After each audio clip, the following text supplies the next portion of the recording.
Students. तो आज जो चैप्टर हम लोग पढ़ने जा रहे हैं उसका नाम है सूरजकुंड मेला। अब मेला तो आप सबको ही पसंद होगा और सब चाहते हैं कि वो मेला जाए।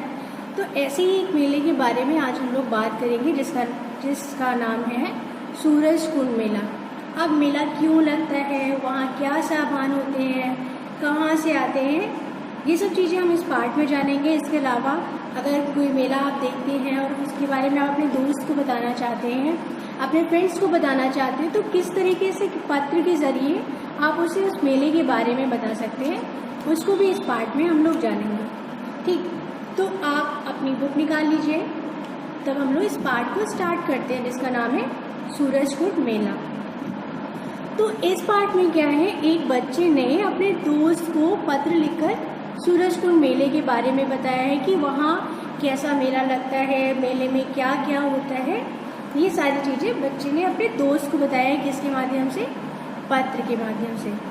तो पहले उसने पत्र में एड्रेस लिखा 2 फरवरी, और जो भी डेट आपको लिखनी हो, अगर आप अपने फ्रेंड को, अपने दोस्त को बताना चाहते हैं तो उसका एड्रेस लिखेंगे, जिस डेट पे आप उस पत्र को लिख रहे हैं वो डेट लिखेंगे।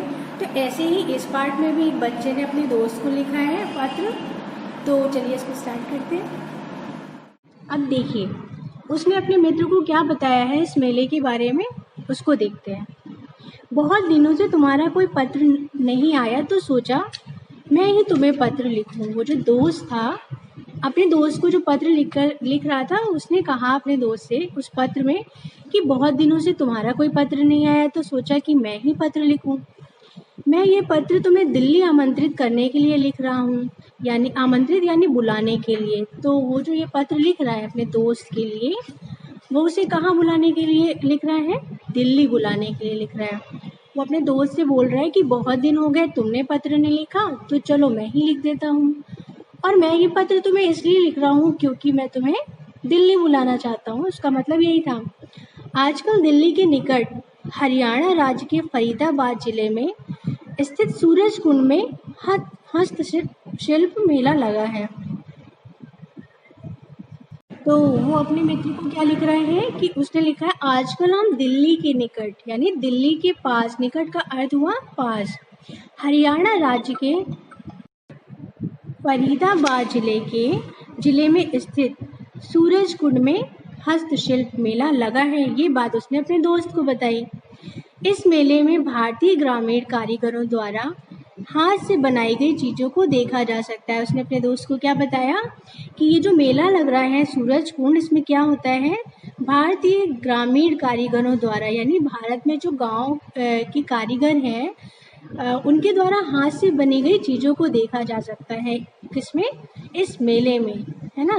सूरजकुंड में जो मेला लग रहा है हस्तशिल्प मेला, इसमें क्या देखा जाता है कि भारतीय ग्रामीण जो कारीगर हैं वो अपने हाथ से कितनी अच्छी अच्छी चीज़ें बनाते हैं। ये सब इस मेले में देखा जाता है। ये बात वो अपने दोस्त को किसके ज़रिए बता रहा है, पत्र के ज़रिए बता रहा है ना। पत्र के माध्यम से वो इस मेले के बारे में अपने दोस्त को बता रहा है, उसे आमंत्रित कर रहा है, यानी उसे बुला रहा है कि उसे भी इस मेले में आना चाहिए। अब भारतीय कला एवं वास्तुकला की कहानी हड़प्पा सभ्यता से प्रारंभ होती है। यानी जो भारतीय कला है और उसकी वास्तुकला है, इसकी कहानी कहाँ से शुरू हुई है, इसकी कहानी हड़प्पा सभ्यता से प्रारंभ होती है। प्रारंभ यानी कि शुरू होती है। मेले में मिट्टी को सुखाकर पकाकर बनाए गए खिलौने, जिन्हें अंग्रेजी में टेराकोटा कहते हैं, एवं पत्थर की बनी मूर्तियाँ, सुंदर ठप्पे और तांबे की बनी वस्तुएं विशेष रूप से शिल्पियों के कार्य कुशलता को उजागर करती हैं। यानी कि जो ये मेला लगता है, मेले में क्या करते हैं, मिट्टी को सुखाकर पकाकर बनाए गए खिलौने एवं पत्थरों की बनी मूर्तियाँ, सुंदर ठप्पे और तांबे की बनी वस्तुएं विशेष रूप से शिल्पियों का कार्य कुशलता को उजागर करते हैं। यानी कि ये जो मिट्टी से चीज़ें बनाई जाती हैं, सुंदर सुंदर ठप्पे बनाए जाते हैं, तांबे की वस्तुएं बनाई जाती हैं, ये सब चीज़ें क्या होती हैं, उनकी कार्य कुशलता को दिखाती हैं कि वो लोग कितना अच्छा काम करते हैं। देखिए भारतीय गाँवों के रहने वाले कारीगर कितना अच्छा काम करते हैं, मिट्टी से मूर्ति बनाते हैं, पत्थर की मूर्ति बनाते हैं, तांबे की मूर्तियाँ बनाते हैं और इन सबको उस मेले में लेकर आते हैं। और इसे देखकर पता चलता है कि वो कितना अच्छा काम कर सकते हैं, है ना। इस मेले में भारत के विभिन्न राज्यों से हस्तशिल्प कलाकार आते हैं। इस मेले में भारत के अलग अलग राज्यों से कलाकार आते हैं जो हाथ से बनी हुई चीज़ें बनाते हैं, बहुत अच्छी अच्छी। तो अलग अलग राज्यों से लोग आते हैं अपनी अपनी कला को दिखाने के लिए, यानी कि जैसे कि इस मेले में अलग अलग राज्य के लोग आते हैं, उनके यहाँ क्या प्रसिद्ध है या उनके यहाँ क्या अच्छा बनता है वो सब इस मेले में लाते हैं। लेकिन वो सब हस्तशिल्प होती है, यानी हाथ से बनाई हुई चीज़ें होती हैं। यहाँ पंजाब, राजस्थान, महाराष्ट्र, केरल, गुजरात आदि सभी प्रांतों के अलग अलग मंडप हैं। यानी जो मेला लगता है उसमें क्या है, जो पंजाब है, राजस्थान है, महाराष्ट्र है, केरल है, गुजरात है, ये इन सभी का अलग अलग मंडप लगता है। मतलब जो वस्तुएं इनके यहाँ से आती हैं, तो पंजाब से जो आई हैं वो अलग जगह पे वो रखते हैं, जो राजस्थान में लोग बना के लेकर आते हैं वो अलग रखते हैं, जो महाराष्ट्र की चीज़ें हैं वो अलग रखते हैं। तो जैसे चीज़ों का खाने पीने का अलग अलग स्टॉल होता है ना, ऐसे इनका ये लोग अलग अलग मंडप बनाते हैं। जैसे यहाँ पंजाब की चीज़, ये पंजाब की बनी हुई चीज़ें हैं, नहीं देखते हैं आप लोग मेले में, अरे ये तो राजस्थान का फेमस है यानी प्रसिद्ध है। महाराष्ट्र से जो चीज़ आई वो अलग मंडप में रखी जाएगी, जो केरल है उसका अलग होगा, गुजरात का अलग। तभी तो देखिए आप लोग मेले पे जाते हैं, अलग अलग शॉप पे जाते हैं तो अलग अलग जगह की चीज़ें देखते हैं ना, कि ये चीज़ पंजाब से आई हुई है या पंजाब की बनी हुई है, अरे ये चीज़ तो राजस्थान में मिलती है, अरे ये तो महाराष्ट्र की है। ऐसे ही करके जो अलग अलग प्रांत हैं, अलग अलग जगह हैं, वहाँ के लोग अपने अपने यहाँ के हस्तशिल्प कला का प्रदर्शन करते हैं। इस मेले में अपने यहाँ की चीज़ें लेकर आते हैं, उन्हें दिखाते हैं, लोग उन्हें पसंद करते हैं, उन्हें खरीदते हैं। आप लोग भी जाते होंगे तो आप लोगों ने भी देखा होगा ना। सच पूछो तो ये मेला विविधता में एकता का अच्छा नमूना है। विविधता में एकता यानी कि अलग अलग चीज़ों को एक साथ, मतलब देखिए अलग अलग देशों से, अलग अलग राज्यों से लोग आते हैं और यहाँ पर एक साथ होके अपनी अपनी कला को दिखाते हैं ना। तो जैसे एकता, एक तरीके से ये लोग किसका प्रदर्शन करते हैं, एकता को भी दिखाते हैं कि कैसे ये लोग सब कुछ मिल के कर रहे हैं। अब ऐसे मेलों से हमारे कुटीर उद्योगों को प्रोत्साहन मिलता है। अब ऐसे मेले से कुटीर उद्योगों को तो प्रोत्साहन मिलेगा ही। जब मेला लगेगा तो लोग जाएंगे, जब लोग जाएंगे तो वो उनको देखेंगे, उनके काम को देखेंगे। सोचिए बेचारे गांव से आते हैं और कितनी मेहनत करके इन सब चीज़ों को बनाते हैं, लेकिन कई बार क्या होता है, क्योंकि ये लोग गांव में रहते हैं, छोटी जगह में रहते हैं, तो लोग इनकी कला को जान ही नहीं पाते। लेकिन इस मेले के ज़रिए क्या होता है, लोग इनकी कला को जानते हैं, उसको पसंद करते हैं, उसकी प्रशंसा करते हैं, उनके सामान को खरीदते हैं। तो इसी तरीके से एक तरीके से कुटीर उद्योगों को प्रोत्साहन मिलता है। यानी जब लोग उनके कार्य को देखेंगे, उनके काम को देखेंगे, उसे पसंद करेंगे तो उनका उद्योग तो और बढ़ेगा। अब जैसे किसी को मूर्तियाँ पसंद आई तो वो लोग उसे खरीदना चाहेंगे, जितने लोग खरीदेंगे वो उतना ज़्यादा बनेगा। तो ऐसी अलग अलग जगह से जो लोग गांव से आते हैं वो इतनी मेहनत करके इन सब चीज़ों को बनाते हैं, फिर उसके बाद जब इसे लोग पसंद करते हैं, खरीदना चाहते हैं, तो उनको भी सहायता मिलती है और वो भी अपना जीवन यापन कर सकते हैं। तो ये तो हो गया कि मेलों से कुटीर उद्योगों को प्रोत्साहन मिलता है। कैसे मिलता है ये मैंने आपको बताया।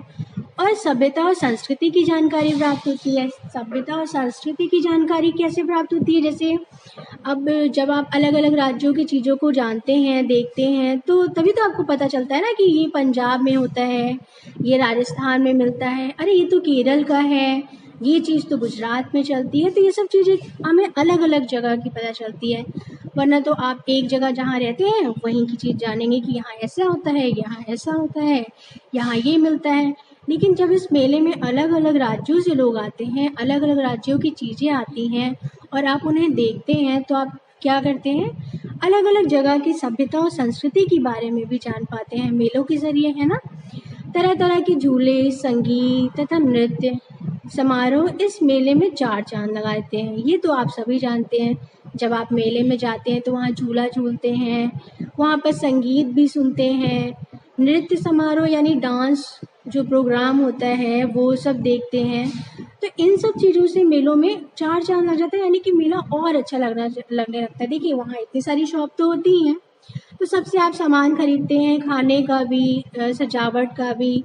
जैसे कि इस मेले में तो हस्तशिल्प कला का वो है, तो इन सब चीज़ों को भी आप खरीदते हैं, खाते पीते भी हैं। इसके बाद जब आप झूला झूलते हैं, संगीत सुनते हैं, नृत्य देखते हैं, तो और भी मज़ा आने लगता है। बच्चे तो ज़्यादातर मेला क्यों जाते हैं?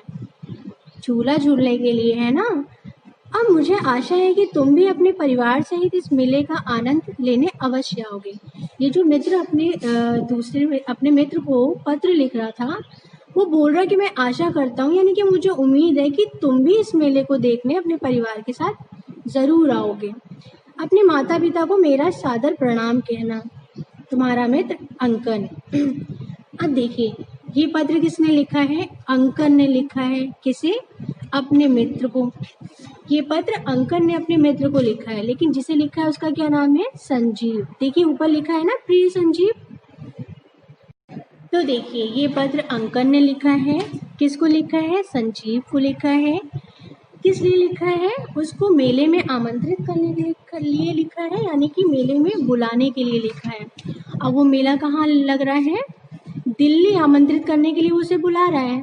तो उसने क्या बताया कि दिल्ली के निकट हरियाणा राज्य के फरीदाबाद जिले में स्थित सूरज कुंड में हस्तशिल्प मेला लगा है। तो वो उसे दिल्ली बुला रहे हैं कि आओ तो फिर हम लोग ये मेला देखते हैं। अब उस मेले में क्या क्या होता है उसने सब चीज़ें बताई कि गांव के लोगों को बुलाया जा, गांव के लोग जो होते हैं, ग्रामीण कारीगर होते हैं, उनकी हाथ से बनाई गई चीज़ों को इसमें देख सकते हैं। अलग अलग राज्यों की चीज़ों को इसमें देख सकते हैं। उनकी संस्कृति और सभ्यता को भी जान सकते हैं।